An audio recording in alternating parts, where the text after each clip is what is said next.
Welcome to Like a Bomb, a podcast about powerful women from the past and present. Not fragile like a flower. Fragile like a bomb. Hello and welcome to episode 13. I'm Bailey. I'm Jill, her mom. Yeah. And you caught us talking about going to Walmart where I live because I need a new chair for my bedroom because I need something to help my back because I'm going to cry. And back pain, especially lower back pain, is not fun. Oh my god, it's not fun. So I'm just a wiggling everywhere. So I'm sorry. I am in the chair that makes less sound, though I am wiggly because my back is killing me and I'm trying not to go take medicine, which I have. And it's supposed to be able to take it 3 times a day, but I don't want to because it's not good for you. And I go back to work tomorrow, so I need to be same. kind of functional. Well, the kids won't be. There shouldn't be kids there. I'm hoping there's not kids there. Yeah, let's see. We're also very tired. We've been yawning a lot, and my jaw pops. And in case you didn't know, apparently one of the signs to see if somebody is a sociopath or a psychopath, I think it's sociopath, is if they do not yawn when you yawn naturally because they have no apathy or empathy. One or the other. For human condition, so they don't yawn in response, which is an actual normal physiological thing that you do because you have sympathy or empathy for another person, but it is supposedly scientifically. And one of my class periods a few weeks ago, it was brought up and there was a student who just wouldn't yawn. Interesting. Yes, and we all were like, oh, so are you a sociopath? It was a whole thing. But I mean, you never know. Every brain's different. Every brain is wired differently. Massive negative stigma between being a psycho or a sociopath. Yes, and most people use it willy-nilly. Yeah, they are actual mental illnesses. They're mental differences that people have that aren't necessarily negative connotations, so be aware. Generally, psychopaths usually have done something negative to get the diagnosis. Yes. Typically. But I'm not a scientist. There's more better healthcare nowadays to catch things early. Yes, there is better healthcare, provided you have the time and money and insurance, which everybody should have insurance, law and stuff. If you're under 26. Yeah, well, no? I don't know. I have insurance through my company. Yeah, I have insurance through the state, and it just changed starting today. I'm so excited. Yes, because if you haven't guessed yet, we're recording on New Year's Day, so happy 2025! Woohoo! This is our year to thrive? It's January 6th for all of you. Or later, if you listen later, not day of. Let me see if I find it. Okay. So, math teachers' Christmas presents. New calendar year is a wonder. 2025 is a square. It's a product of 2 squares. 9 squared times 5 squared equals 2025. It is the sum of 3 squares. 40 squared plus 20 squared plus 5 squared equals 2025. It is the first square after 1936. It is the sum of the cubes of all single digits from 1 to 9. 1 cubed plus 2 cubed plus 3 cubed, gives you all the way. If it's a factorial for squared, what's it for cubed 1 through 9? 9 factorial something? Don't ask me. Factorials freak me out. What? Factorials are... Okay, that's also Cal B stuff. Well, it's that's beautiful. Really annoying with the trig. It's extremely beautiful, and so, if you look at nature and all that fun stuff, but my level of mathematics right now, it would hurt my brain. I tell my students about the fact that sometimes in certain parts of math, 2 plus 2 does not equal 2. 2 plus 2 does not equal 4, because if you're looking at different fields and for different parts of mathematics, kind of like binary, because binary is 0 and 1s. So technically 0 plus 1 is only 1, but being that they're digits, 0 plus 1 is 2. Yes. Yeah. Binary is a whole different thing, and I did that as the comm sci, engineering side, Yes, but not binary the is just parts. mathematician side. That I did it in the mathematician side, which is the different Yeah, part of there's a it. reason I'm not a mathematician. I don't like proofs. Oh, I don't like proofs Um, either, but I found that. my brain is wired much differently. I took a mathematician 300 level course, upper 300 level course, which is an upper junior level course in college, and wow, I was doing great, all except for the proofs. And my Yeah, professor, I was like, I'm doing great on all the real math, not the proofs. He's like, they are all real math. I'm like, you know what I mean? You teach half engineers. I actually was organizing some of my bookshelves today because the cats get crazy and knock my books, and it drives my OCD a little bit crazy when they're not lined up right. And I Yes. found one of my proof textbooks. I still Yeah. have it. I only have a few textbooks, and those are my aerospace structures, my astrodynamics, and like other like intro to flight and other classes, which will be useful when I fill out my applications to grad school and maybe go to Auburn or Georgia Tech because those seem to have the best online programs for aerospace with orbital mechanics. If I get my master's, the state will only pay me if it's something that actually pertains to my job, which I is mean, that's the only weird that, reason I get my master's paid for if it's relevant to my job, which I want to go back and do aerospace again. That's oh, relevant to my job. oh, mine doesn't, they're not going to pay for it. Oh, yeah, that's the No. benefit of being in my industry. So you wanna come join my industry? Get better healthcare, get better hours, but not necessarily what you want to do. You enjoy being a teacher. I do enjoy being a teacher. I just am almost 50 years old and work all the time. I have no time, and that is why we had to skip an episode because I have multiple jobs, and within those jobs, I work an insane We also amount. deserve a slight break for holidays. I did not get much of a break, I don't feel like. I feel like I've still been running around, and I'm trying to figure out the whole car thing, but we're steps closer to at least having everything covered. Well, I mean, everything's covered because Covered, yeah. it's It's covered. been covered this whole time. It was just Yes. canceling my insurance on it. It's just making sure that everything is going to run and last and make us safe and sound because your little sister is little. She's a little She's not that girl. little. She's little. She's She's little. 3 years younger than me. She's little. I mean, she is much tinier than me. Yes, she's little. So she's stuck on the side of the road. That seems like a time for all my true crime podcasts to come true. And that makes me nervous. And as much as I like the boyfriend, I do like you, Nick. But one, you never did music for us. So, two, you're not in any way. I'm more intimidating than he is. So, yeah. I don't know, but at least he got more muscle. But he's also not with her 24/7. Yes. So, and I need her to be safe. So that makes me nervous.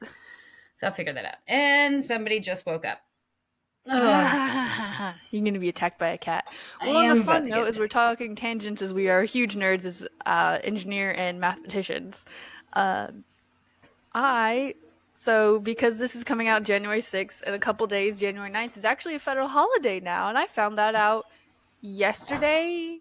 I So found it New out Year's Eve, I got a call. yesterday too, I think. I got a call saying, "Hey, we got to cancel your appointment January 9th. It's a federal holiday now." And I went, "Why is it a federal holiday now? What do you mean? Why is it all Jimmy of a sudden?" Carter. Yes, I know. I am aware that he passed. Do you get the day off? No! I just don't have my appointment. Oh, well, I'm sure I won't get the day off and I'm a state employee, so I'm not a state employee. I'm not a government employee. I am technically a government employee, even though I don't get the government benefits of being a government employee. Yeah, I just it's there's a lot of things that need to be done for teachers. I just have to. I worked a church event Sunday. They were great. It was a beautiful production. Wow, it was so well done. So impressed by Good. them. But as the lady's talking to me, and she's like, "Well, when we do this for the crucifixion, because it's a church doing projection at Christmas," she goes, "Oh wait, are you a Christian? Do you know what that is?" And I was like, "I'm a teacher. I don't have religious or political beliefs." And she's like, "I'm a geneticist. I don't have any of those either." And I was like, "Okay." Oh boy. Yeah, it's also interesting when you see people very much bringing the things they're not supposed to, like at school or at work, but it was most worst at school with a certain someone that I'm just not gonna give away too much more information, not like enough people listen to that I dealt with in high school. But yeah, we're also in the Bible Belt and people assume you know everything about Christianity. And then I went into my world history class and like, you know all this, and that this about the Bible, and I'm like, no, I don't. I mean, I do know way more about Christianity, but I kind of let y'all make your choices and figure that out on your own by And not I did some. We went to shoving Bible school all the religion. time because we loved it. I did youth group for a bit, but like, not my thing. So, with Didn't go. that, let's go back to science. Are you ready for my person? Yeah. So, I cussed you for about 5 minutes, just so you know. When You I cussed me text, for 5 minutes? well, probably not 5 minutes, probably for like 5 seconds, but when I was like running around trying to get my notes done and everything, thinking we were going to do an episode 2 weeks ago or a week ago, you know what I mean? And I was like trying to find a female figure from like winter time because, well, we are in America and it's freedom of religion. So there's so many different holidays that are happening right now. And just in Christianity, Christmas is like the big holiday for the calendar year, pretty much. There are lots Yes. of other religious beliefs that have holidays at this time that may not even be their big belief system, big holiday of the year. So I didn't want to like exclude anything. So I was just trying to find like winter figures. And then I was like, okay, well, I can't really do that in January. Okay, now what do I do? And then I like was like, ooh, let's do something that's uplifting. And I found thought of a person, and I started looking into them, and then it was like, and controversy, da da da da. I was like, okay. I want something that's on a positive note and doesn't really have a lot of controversy. And so I did a lot of things and looking and stuff. And the one that we do the week after that we're going to record today because we have to is simple and small. But I did think I finally found somebody that there isn't much controversy for. Oh, good. And so why'd you curse me out for 5 minutes? How Because does this I was connect? running around making notes and doing all this stuff, and then you were like, "We're not doing it." I'm like, I "Okay." said we shouldn't because you're overwhelmed and that way we can No, just and relax. but I already have all those I have that stuff, so I can just do it next year. There you go. See, but I decided on Jane Goodall. Oh, yeah. And I don't know how much she's mentioned in like basic education because I'm old. And her heyday was when I was growing up. Actually, it was before I was growing up, but her information was coming out while I was growing up. But I feel like she's still alive. She's still doing stuff. She's still relevant. Yeah, Enough like people my age know her. there's an I know article. her. The reason I even thought of her is I was just like looking for inspirational women in an article that she has that came out in November of 2024, so like 2 months ago. Yeah. Um, I was like, well, she's definitely still relevant. So there's a lot of information. So we're gonna jump into it, and because I am a definer of words, sometimes I will try and help you make sure you understand the words. So Jane Goodall, which when I looked it up, she was born with the name Valerie is her first name. Okay. Which I wasn't, but then it's not mentioned in every article. So my main articles I did is National Geographic's biography.com, and I love Britannica because it kind of like summarizes everything in like 2 pages. But Nice. mainly National Geographic's and biography.com, which there'll be some times where I'm like, well, hey, according to biography.com, this happened at this time this way, but according to National Geographic, it happened this way. But they're basically just giving you two different parts of a story. Mm-hmm. So she was born Valerie Jane Morris Goodall, goes by Jane Goodall, even when she does marry twice, and she still goes by Jane Goodall. She was born in 1934 in London, England. Her dad was Mortimer, which I love that name. If I were to have a son that I won't have. So grandbabies out there. Piper. Yeah, don't look at me. Mortimer? Can we put Mortimer on the list? He was a business person and apparently like a racing fan or something. Mom was Margaret, and she was an author. I did not look into what kind of books she wrote. She did go by a pen name, and she did have a sister named Judy. As a child, she had pets, dogs, pony, tortoise, apparently other ones. That was the ones that were listed. And I was like going, aw, glad I never got my pony. Apparently I'm deathly allergic to horses. Stinking allergies. Anyhow, when she was 8 years old, she started reading the Tarzan and Dr. Dolittle series, which I didn't know Dr. Dolittle was a series. Did you know I that? also didn't know when Doctor Doodle came out, so the more Oh, I know. it's been around for a long time. Like the original movie was out before I was a kid. Like Okay. it's been around for a long time.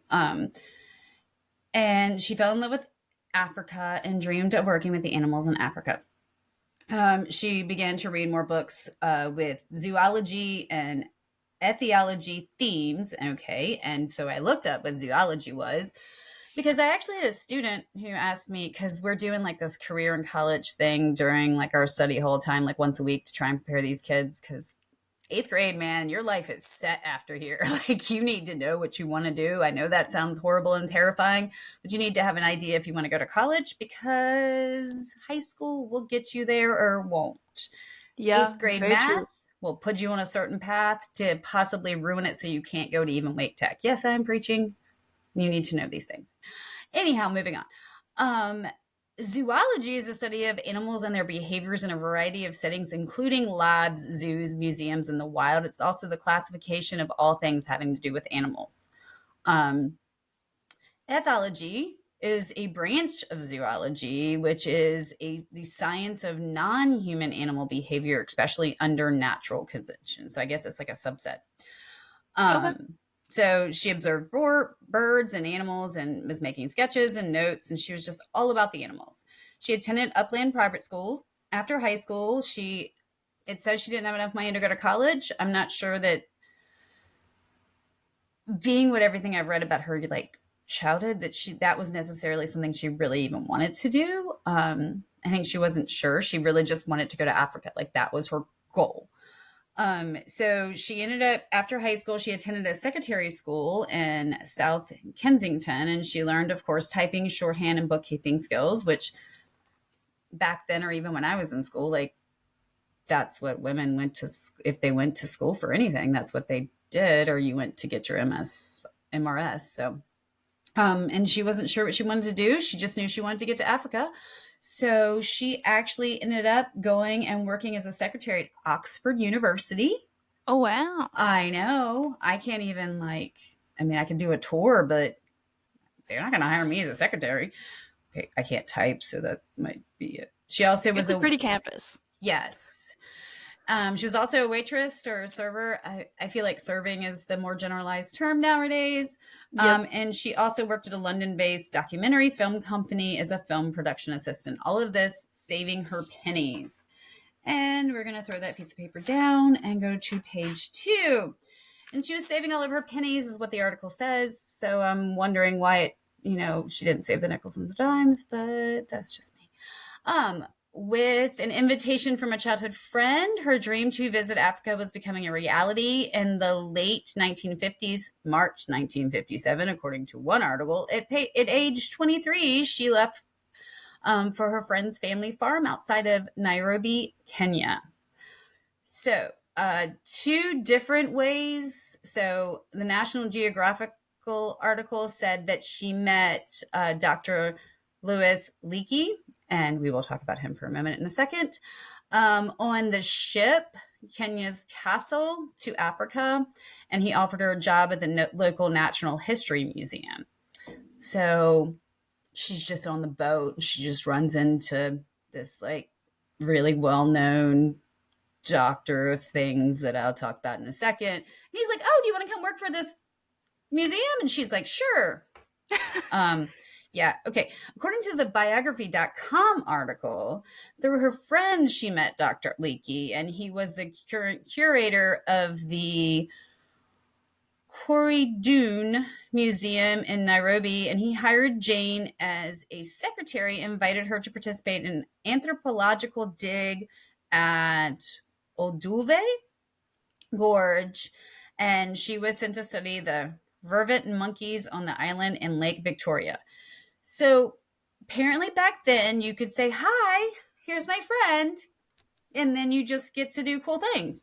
So either one of them, I feel like we're missing some of the story. I feel like there's some information, some time Would be around each nice. other. Like, here you go. Here's the things you really want to do. Nicely neat handed to you. Yeah, I don't think that's probably exactly what happened. I do feel like there's probably some more to that story. Not that I have it, but a little bit about Dr. Leakey. And if you've ever taken an anthropology course in the last, I don't know, 60 plus years, probably, you have learned about him. He is Kenya and British, born in Kenya. He's a paleoanthropologist and an archaeologist. And paleo meaning study of like fossils. Anthropologist is study of life, basically, like the cultural and physical of evolution of living things, people mainly. Um, he is his main thing, like that he's credited for, is human origins evolved in Africa.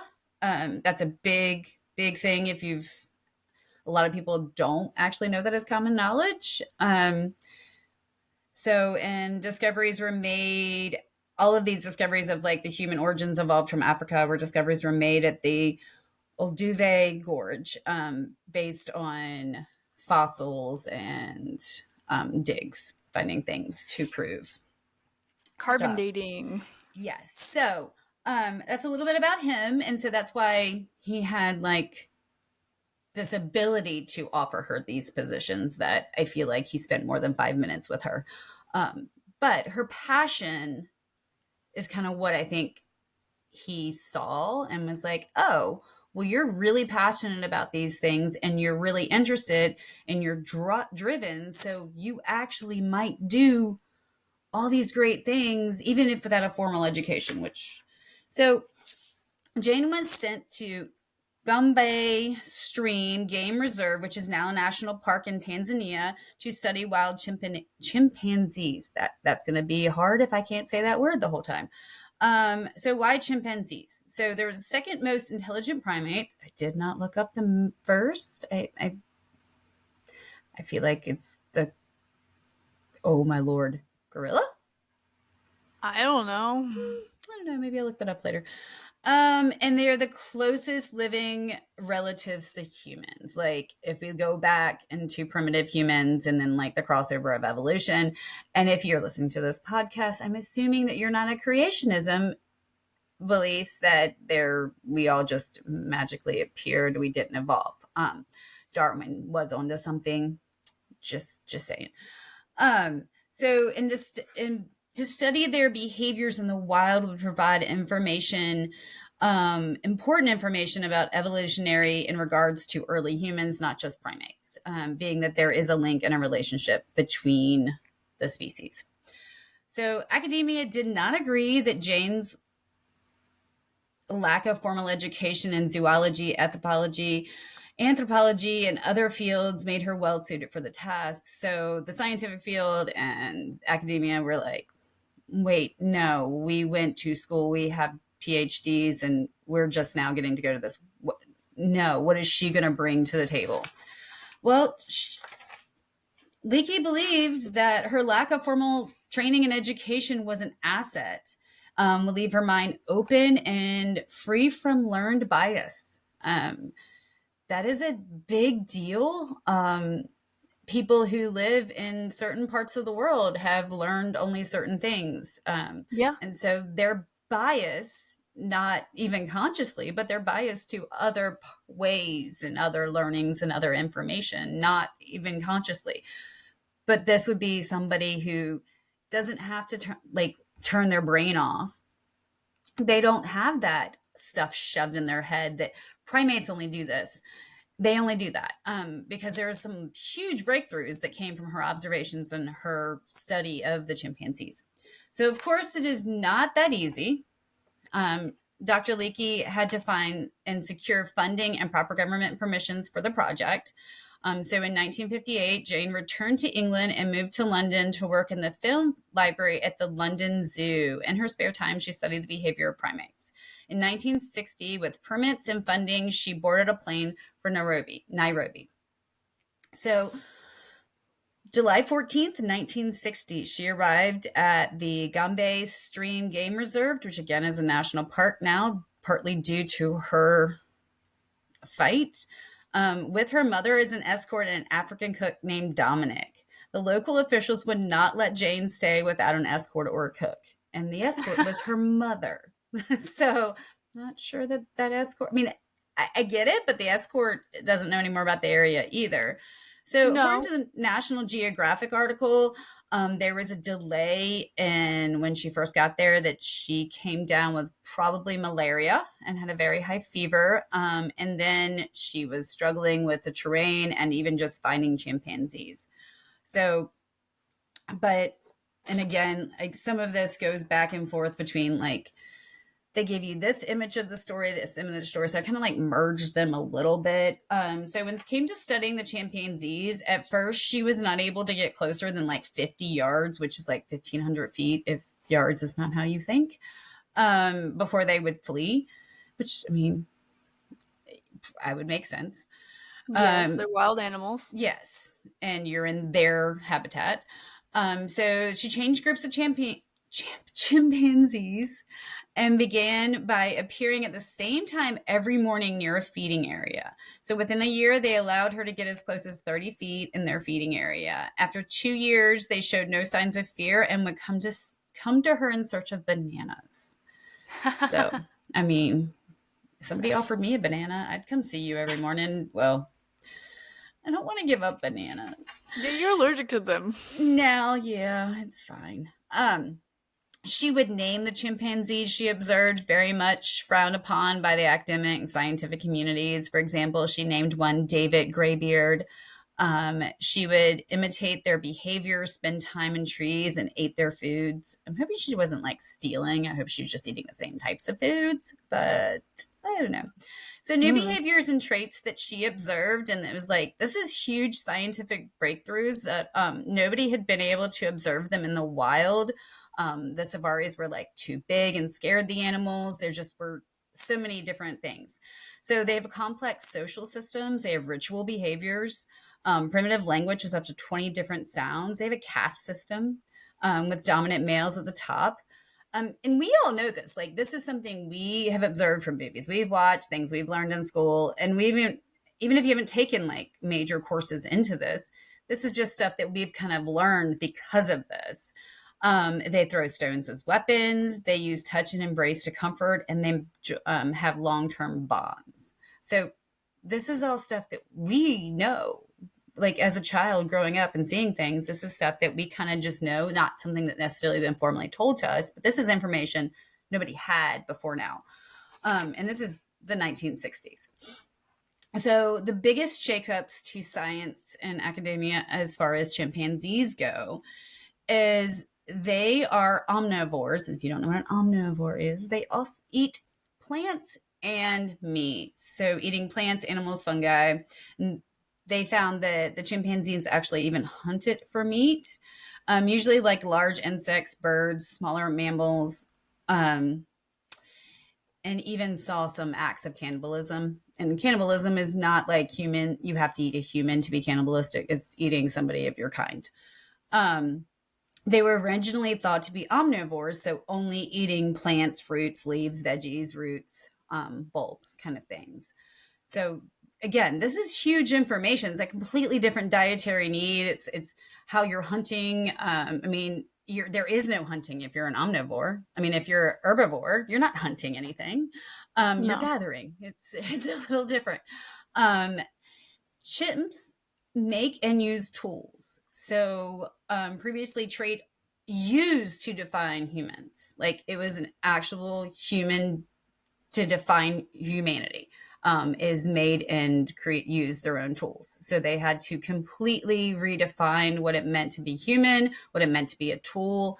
And for examples, they would alter a stiff piece of grass and they would put it into a termite hole and extract the termites and using the grass as a spoon to eat the termites. That's a complete definition of a tool.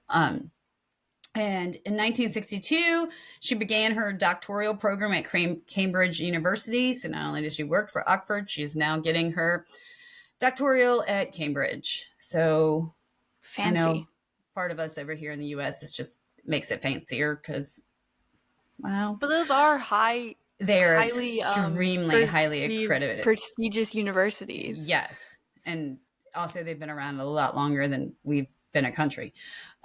Yes. So yeah. So she never did receive her undergrad degree, which I know a lot of people like look down on her for that. Her methods often found her at odds and against her senior scientists that she was working with. Also, while she was getting her doctoral or PhD, she published her first book, My Friends, the Wild Chimpanzees, and it was published by National Geographic.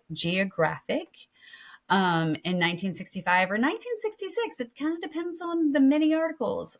She earned her PhD. She was the 8th person at the time from Cambridge that was permitted to even apply for the PhD without an undergrad degree. Wow. Yeah. So these are, and I know there's colleges out there that give honorary degrees to people, and everybody's like, so that, but it wasn't that. Like she actually did the field work. She did the work to get there. And a doctoral program is no joke, guys. No. No joke. 1965, a TV program called Miss Goodall and the Wild Chimpanzees, and it first aired in America. It was filmed by her first husband and narrated by Orson Welles. Anybody know who Orson Welles is?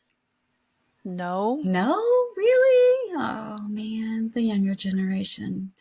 He was a lot of things. He was a director, he was an actor, he was a writer, he was a producer, he was a lot of things. Very well-known voice. Well, mind you, I'm also not aware in these kind of worlds of actors and directors and things. It's just certain. There wasn't, at this time, there wasn't such a broad number of people that did things. Like there's so many more people in the field now than there used to be. And there's just certain voices out there that will always stick with you, like Samuel L. Jackson. Oh, and Darth Vader. Why can't I remember his name now? Mufasa. Oh, I don't remember the actor's name. James Earl Jones. Certain voices that just, stay with you. Yes. It was a documentary show. And in 2017, additional footage from the show was used to put together a documentary titled Jane with updated interviews. She worked at Gombe, the game reserve. It says until 1975, but then in some other articles, it says like when she earned her PhD in 1966, she worked at the reserve for another 20 years. So that's two very different time frames. Very different. Yes. So 1970 and 1975, she held a visiting professorship in psychiatry at Stanford University.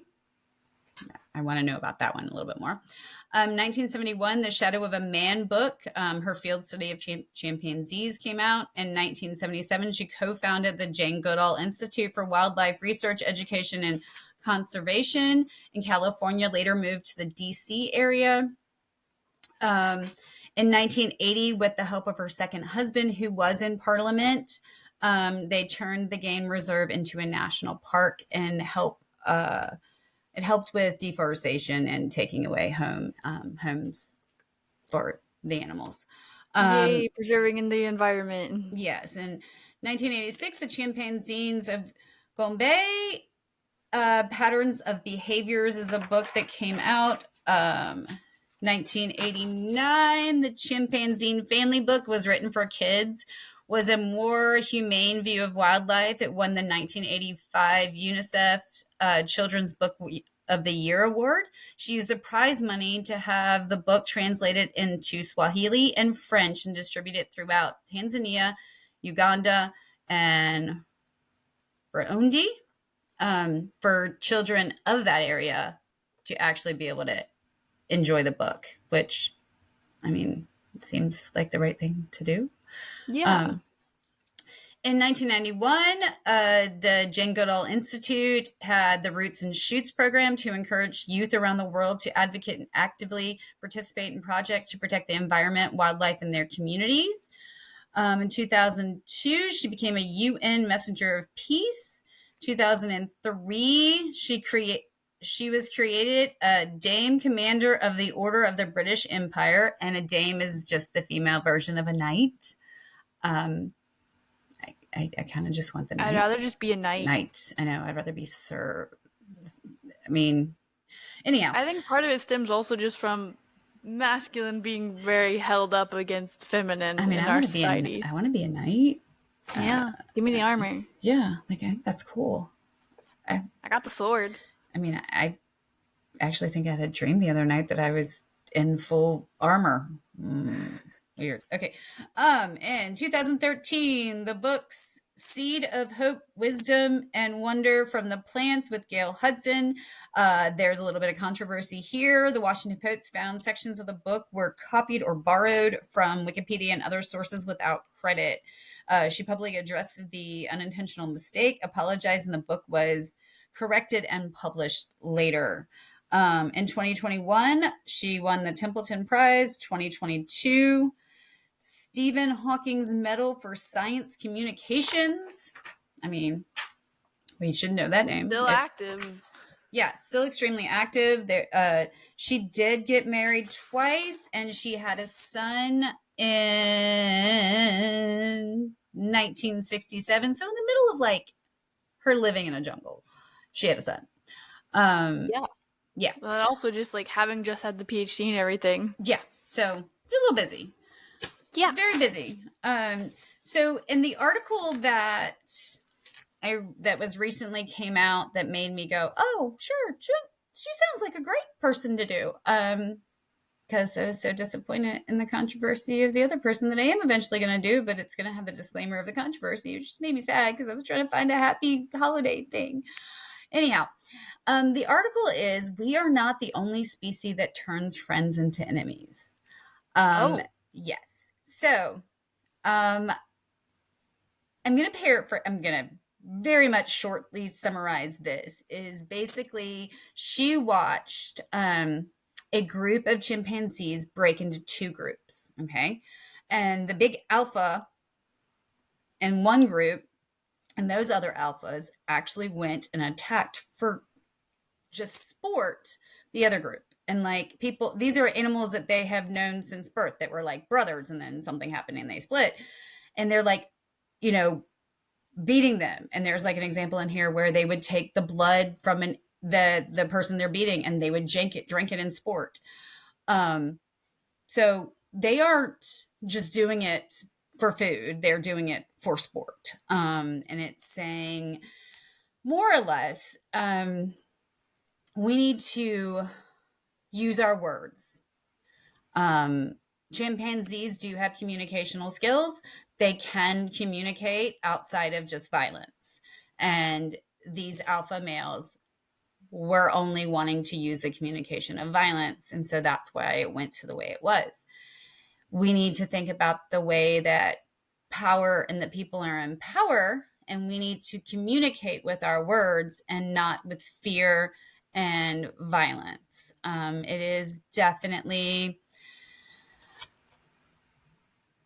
geared it towards the state of the world right now. And she was using it as an example of, we are becoming more primitive if we keep on this road. And it's very dangerous. So it is called We Are Not the Only Species That Turned Friends into Enemies. And it says both species have a dark side, but the human version is far more powerful and destructive. And it came out on November 5th, 2024. So very recently. Yes. and it's saying sowing hate and chaos cites for instances these multiplying. Now I can't talk. Okay, I'm not even gonna try. When you change things, you manipulate. There we go. Instances these manipulative techniques are being used to incite wars and genocides of the past century, but by leaders who can only be described as psychopathic and used to result to chaos to rise to power. And the chimp's aggression brought death and suffering to only a few individuals. Use the mass manipulation of these criminal human drives that led to the deaths of millions of people. So basically saying we just need to be careful. We need to try and use our words, and we need to not try and use violence and war to show that we have power. Yeah, we are animals, but we hold ourselves high that we don't think of ourselves as animals and that we are the superior beings. And I'm holding air quotes because Yeah. yes and no. Yes. We have the power, the brain power to not result to our natural animal instincts. And so she did leave it as I believe that like our Japanese chimpanzee cousins, most people are decent and peace loving. If we hope to ensure for following generations to peaceful existence many of us have enjoyed, we need leaders and active citizens in all levels of our society who will simulate the compassionate and cooperative instincts we share with other primates. Who encourage us to find the best in ourselves and work together to tackle the formidable problems we face. And very fitting into your story considering this episode is coming out January 6th. Yeah. And if you're an American, which most of you are, you know exactly what I'm talking about. Yes. So I don't know why I hadn't thought about her yet. She wasn't even on my list.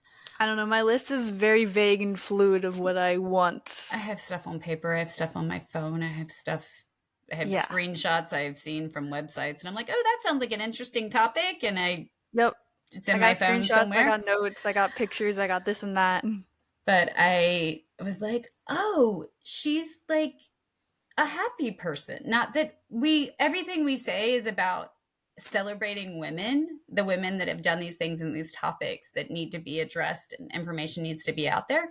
But I was like, I don't know why. Like, I grew up with her name being like a regular household name. We all knew she, granted, we were very primitive in our understanding. She just lived with monkeys as far as we were concerned. And I mean, she did huge for like the scientific and academic community, like things that are huge things that I learned about in anthropology and that were like, well, they can use tools. And I'm like, but they didn't know this before.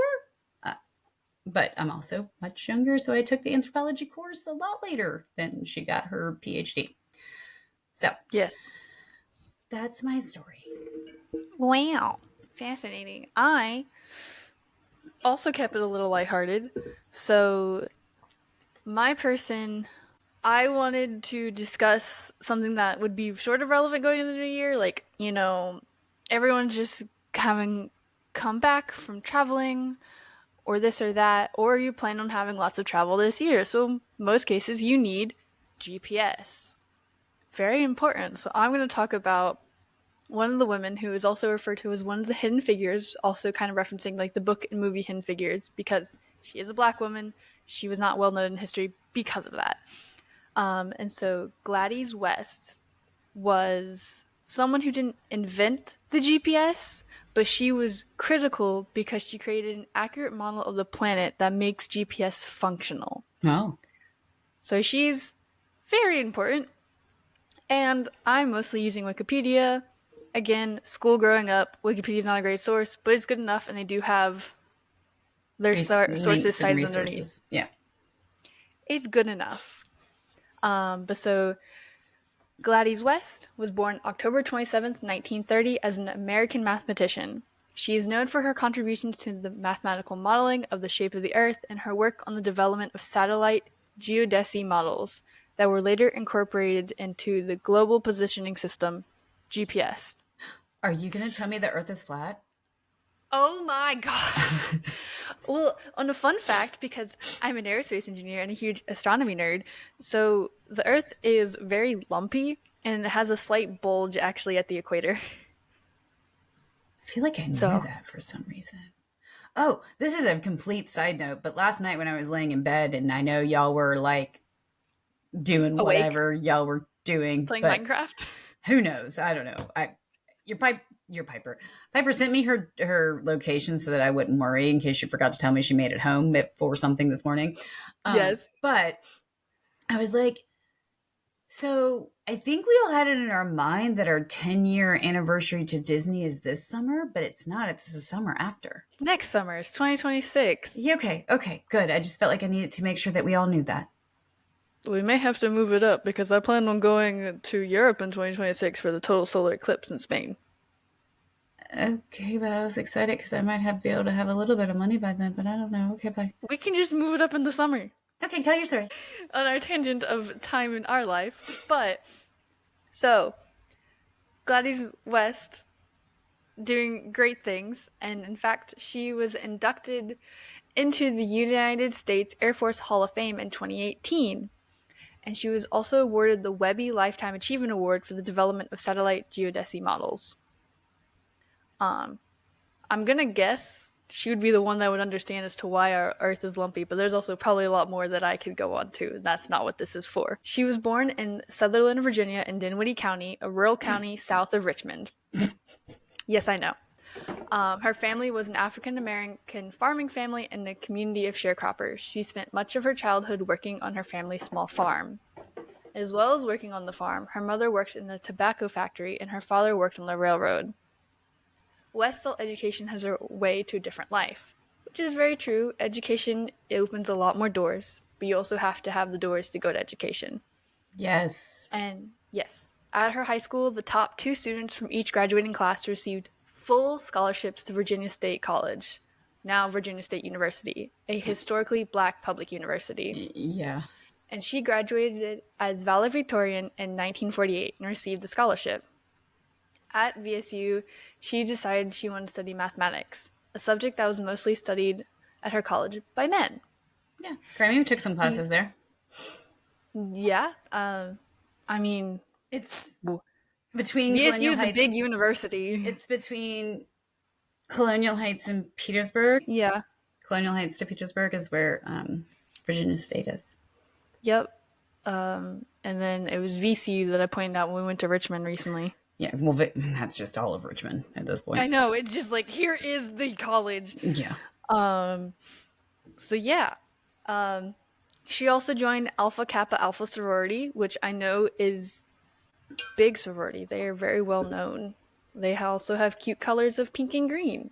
So she graduated in 1952 with a Bachelor's of Science degree in mathematics, and then taught math and science for 2 years in Waverly, Virginia. What year? She graduated in 1952, and so she would have taught in 52, 3, and 4. Okay, Grammy was born in 1950. She Yes. taught math and science. She's the third of the four of them, meaning I don't know what she taught math and science grades well, there was only of. one. There was only one school. It was a school that was from K to 12. In Waverly, that was the only school they had. That's where that brick is. That brick that I don't know where it is. It's somewhere in this stinking house. I think it's now in Grammy's closet. I don't remember. But I know in Waverly there was only that one school, and I actually can even tell you where it was. I haven't been to Waverly in a long time. I know it means nothing to you, but it means nothing to you. But Judy, so they're all about 2.5 years apart. Okay. So she could have possibly been in school. So it's very possible that Judy or even Andy may have learned something from, because there was literally only one school. Gladys West. There was only one school. We have connection, possibly. So, like, fun thing, as I'm just reading that she taught math and science for 2 years in Waverly, which, if you haven't guessed, Waverly is very small, still is very small in Virginia. Small. And that we are from Virginia. Yes. Um, After her 2 years of teaching in Waverly, she returned to VSU to complete a master's in mathematics, graduating in 1955. Afterwards, she began another teaching position in Martinsville, Virginia. Yes, y'all, your little laughs. um, and so her career started in 1956 when she was hired to work at the Naval Proving Ground in Dahlgren, Virginia. I I don't don't know know where that that one. is. It's the Naval Surface Warfare Center now. She was the second black woman ever hired and one of the only 4 black employees. Wow. She was a computer program in the Dahlgren division and project manager for the processing systems for satellite data analysis. Concurrently, West earned a master's degree in public administration from the University of Oklahoma. So, I don't know. I guess she was. How do you do that if she's working in Virginia? The So online classes? yeah, there was on class. Like I know. they introduced me to the internet when I was in 1995. There was Yeah. correspondence courses, Okay. and so it was basically done through the mail. You would get your Oh, okay. materials. Interesting. Yeah, that's how. If you are ever listening to anything that talks about like inmates getting their degrees while in school, for the longest time, that was how they did it. Corresponding courses. Good to know because I'm very much in the tech age of Gen Z, growing up with it, Now, like the zillennial cusp. yeah, you could pretty Um, much learn anything through the mail back then. Yup, not so much now, but you could then have the internet, which also isn't all true. Yes. As warnings with Wikipedia. Yeah, so back to Wikipedia. In the early 1960s, West participated in an award winning study that proved the regularity of Pluto's motion relative to Neptune. Oh, Pluto. Ow. Subsequently, West began to analyze satellite altimeter data from NASA's Geodetic Earth Orbiting Program to create models of the Earth's shape.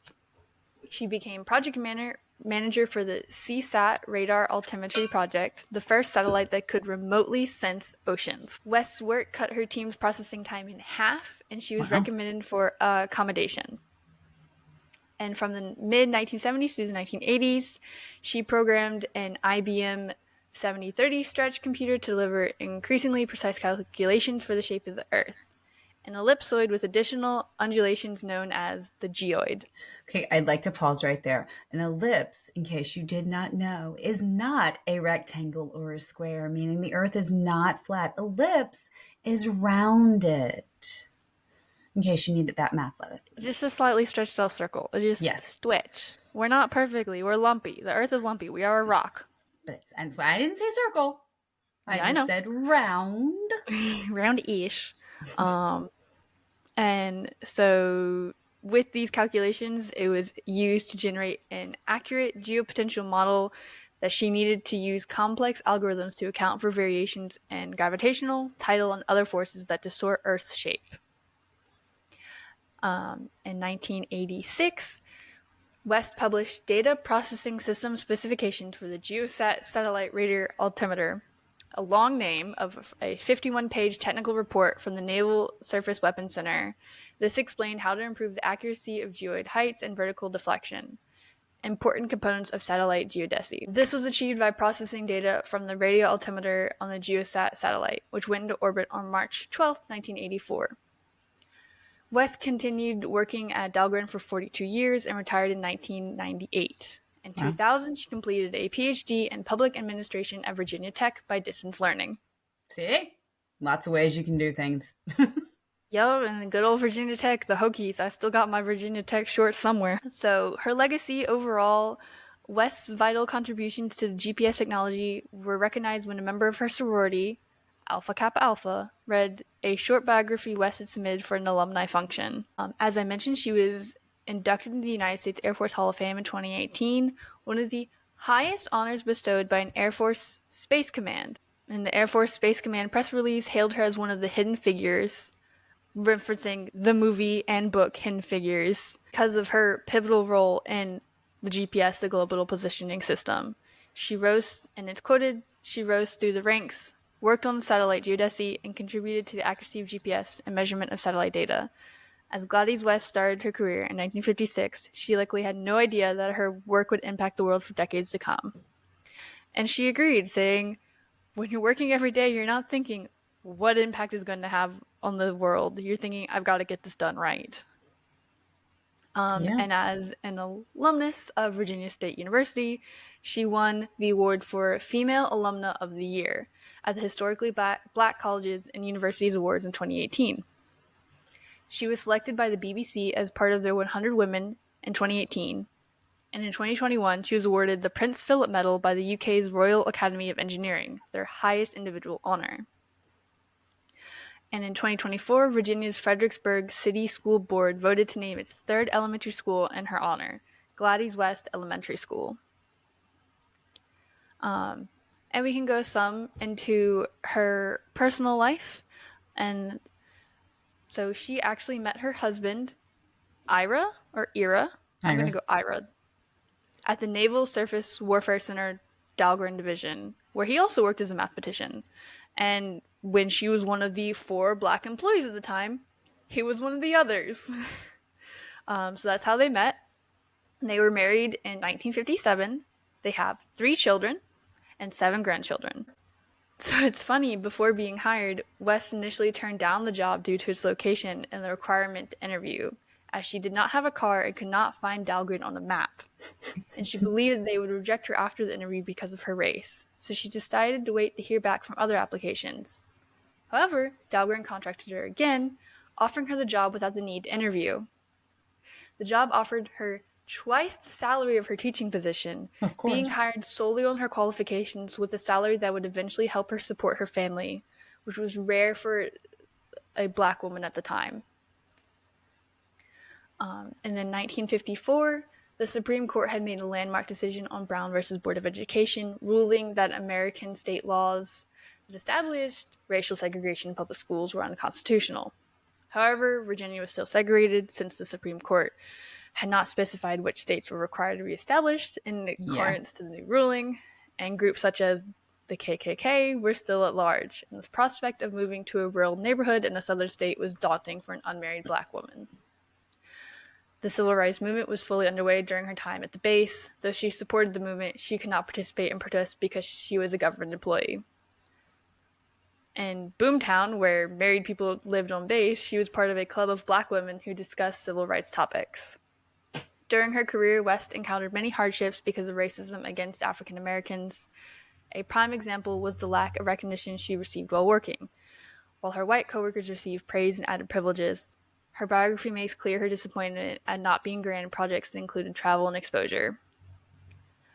And what's funny is, despite all her critical work into the GPS program, West still prefers to use paper maps, saying, I'm a doer, hands-on kind of person. If I can see the road and see where it turns and see where it went, I Yeah. am more sure. Yeah. That's how I am. That's why that everybody's like, you have the map, like it's telling you your steps on the screen. No, I need the whole thing that tells me everything that I'm doing till I get there. Nope, I need all of it. But I think Yes, that's also people who grew up also without the technology at our hands. We're used to, oh, just kind of figuring it out too. exactly. So that is the overview of Gladys West. She, example of going to Waverly, small little towns in Virginia, definitely had to deal with some very harsh racism at that time growing up. Thankfully, Brown versus Board of Education and the ongoing civil rights movement helped her situation somewhat, likely, at least for education, it appears. Not to mention having valedictorian to go get that scholarship. Yeah. She was a crucial part of our GPS system that we use most every day, and most of you probably use these past couple weeks for holidays. Yeah. And she definitely, I know a lot of schools in Virginia didn't desegregate until the late 70s. So there was No. a lot of that she had to, I mean, just her kids, I mean, had to go through Yes. too. So that makes it, but that's cool. And that's funny that, I Yep. mean, there was only one school that I know of. As far as I know, there was only one school. I mean, I highly doubt they'll remember a Miss West as their teacher. Or actually, I It think it would have been Miss would have, Brown at the time. yeah, it would have been her Because I married, was not her going off the married name. article that exclusively was using her married name. Because that's what she I went by. I don't know the things that these people remember. It's I crazy. don't know. Like I can't remember if they were still living on the farm then or not. They had so many different because he built like pretty much Waverly, Yes. so I know he they built a lot of the houses in Waverly. yeah he built a lot of other things too, like the churches and stuff. Mm-hmm. Between him and his brother together, they did so much. I don't remember though because that was way before my time. And I So never met my great grandfather. no, you did not. But I was pregnant with you when he passed. So Yes. and Grammy's boyfriend at the time, Jack, who weirdly had a twin sister that his parents evilly named Jill. Yeah, not a smart idea, guys. No. Granted, But I mean, you're close. Your brother's Jake. yeah, my parents weren't very nice either. We have Jake and Jill, not a whole lot better. Granted, we weren't twins, but No. I did get a lot of "Where's Jack?" Jake. So anyhow, but he made a point at the reception after the funeral to like loudly say something about me being pregnant, but I don't think anybody really heard as we hadn't told Nana yet. Yeah. But you were in my little belly when he passed. Yep. Didn't know I existed. No, but that's okay. Yeah. So, oh, I was reading that you should never say to your kids, do something extraordinary. And it's because that's setting an unrealistic expectation. I see. And I was like, I don't know about that. Extraordinary just means to reach for that. And your extraordinary can just be your dreams, regardless of what it is. I have 2 children I love, absolutely. I think that's extraordinary. And people may not think that is extraordinary. So that's, again, a different view. So when I say go do something extraordinary, I don't mean you need to build a like ladder to the moon. I mean that you need to do good in this world. And that Space elevators are is a thing. actually extraordinary, is doing good in the world. So I wanted to make a point to address that because I saw that and I was like, been realistic with you guys and been like, no, you probably can't be the president of the United States, not because of who you are, but If you're a because woman, probably. you are, well, cranky. You might lash out. Like, y'all are too prone to want to punch somebody in the throat or the face, so probably you shouldn't run for presidency. Not that I don't think that you could be presidents of the United States, but I Hey, also I know. had my engineering teacher in high school joke is like, Bailey, you should run for president. You'd be a great president. I'm like, hell no. Yeah, No. y'all are too eager to go punch them in the face. So it's having that go do something extraordinary, guys. You all can get there. I believe in you. It's not unrealistic. So, with that, go do something extraordinary.